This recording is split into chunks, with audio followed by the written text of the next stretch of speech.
I ain't getting married again. And I don't want the, who are you going with and don't. I'm not jealous, and I don't want them jealous. It's, to stay independent. And I try to really instill that in my daughters too. My daughter now, because the other daughter's growing up, but be independent, man. Be your own person.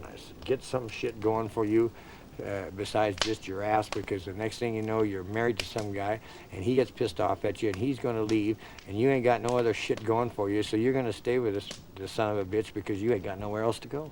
The 10 barflies, and I don't put them down, but the 10 chicks you meet out of a bar that you take home and you fuck that are drunk, they're one of those other ones, if you have to wait 3 months, is worth it.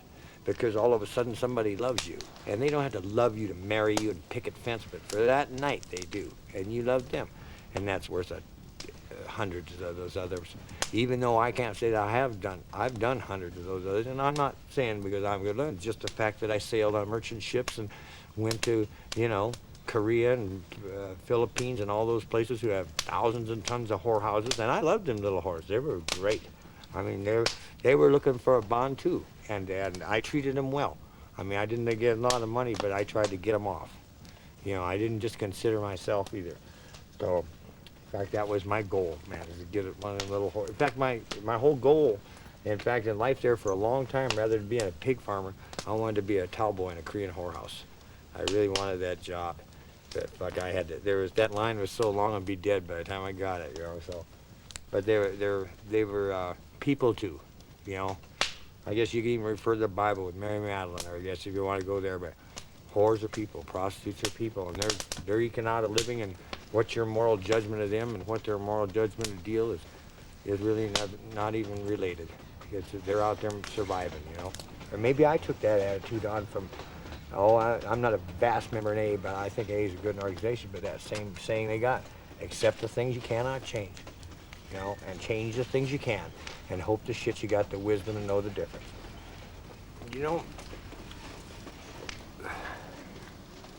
Come to think about, or maybe you answer questions, or you say things like that different at different times, I guess.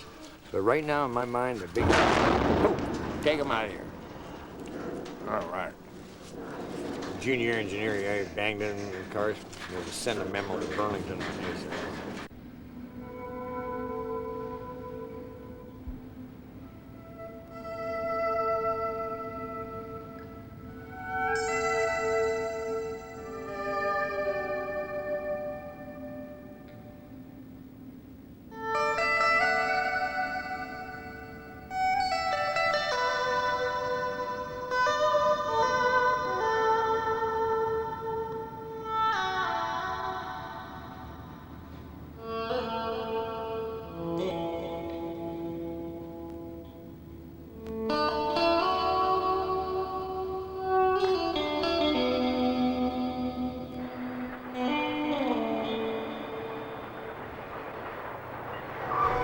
Probably the loneliest feeling and the saddest feeling you get is when you haven't ridden for a while and then you start to ride, because it takes that 2 weeks or whatever it is to get adjusted in shape onto the grit, knowing what you're doing, putting up with the shit, and then you're up with it.